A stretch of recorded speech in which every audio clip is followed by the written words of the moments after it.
everybody, my name is Davis and welcome back to the video, and today we're here for another weather breakdown. Now we got a lot of stuff to talk about today, including a hurricane that could impact North America. We've got a bunch of temperature and precipitation swings coming in and a lot more. So let's go ahead and get right into it. Starting off with the SPC outlook for today, where we have no marginal risks of severe weather. Moving on to tomorrow, we have no marginal risks of severe weather. And moving on to Thursday, we have no marginal risks of severe weather. So let's go ahead and move on to the National Hurricane Center, where we have a disturbance that has an 80% chance to form the next 7 days and a 70% chance to form the next 48 hours. That it's been like a back and forth thing, like we need to watch this, it's okay, we don't need to watch it anymore, we need to watch this, it's fine again, it's not good anymore. But now it's seriously looking like this time it might form. It is really strengthened up here within the past few hours, and it's really pointing in the direction of the Lesser Antilles at this point. And if this forms and turns into a major hurricane and hits the Lesser Antilles, which is definitely a possibility, that would be bad. I'm not saying it's a probability, but I'm saying that it could definitely happen. So if you guys are here in the Lesser Antilles, you need to really be watching this. If you want to look this thing up, just look up National Hurricane Center on your device and you can check this thing out. It's pretty cool. So let's go ahead and move on to the Eastern Pacific here, where we have Tropical Storm Norma, but we're going to break that down more later. Now we have a disturbance that has a 70% chance of forming in the next 7 days and a 20% chance of forming in the next 48 hours. But if this does form, which it's not even likely to, it's just going to be a fish storm and not hurt anybody. So let's go ahead and move on to the Central Pacific, where we have nothing new. So track for Tropical Storm Norma here. It's going to head off to the north and very quickly will become Hurricane Norma and then Hurricane Category 2 Norma here, with wind gusts over 110 miles an hour around this place, around this region. 110 mile an hour straight line winds, actually. Gusts may get even higher than that, up to like 125 miles an hour maybe. It will continue to head north here, where it is expected to make landfall in the Baja California region here in Mexico. So we have got to watch this, guys. It's expected to make landfall right now at around a Category 2 hurricane with 100 mile an hour winds, maybe gusts up to 120.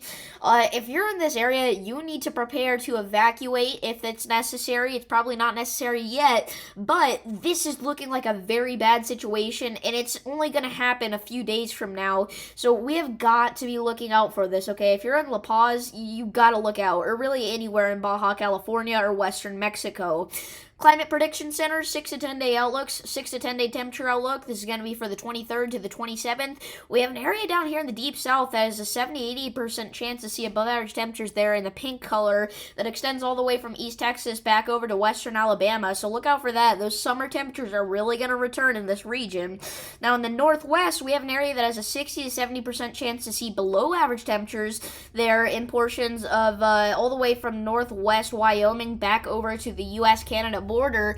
So look out for that. It's going to feel like fall up here, okay? So at one end of the country, we're going to have fall temperatures, and at the other, we're going to have summer. So look out for that. 6 to 10 day precipitation outlook. This massive cool down will also bring a huge area that has a very high chance to see above average precipitation.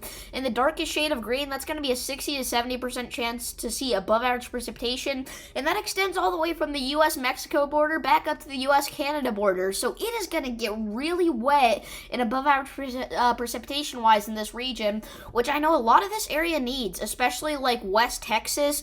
There's been a major drought in this region this summer, so I feel like you guys could definitely use this massive amount of rain that you're about to get, and it's good that we're finally getting it, but also this could bring some thunderstorm activity, so we're going to have to be watching that.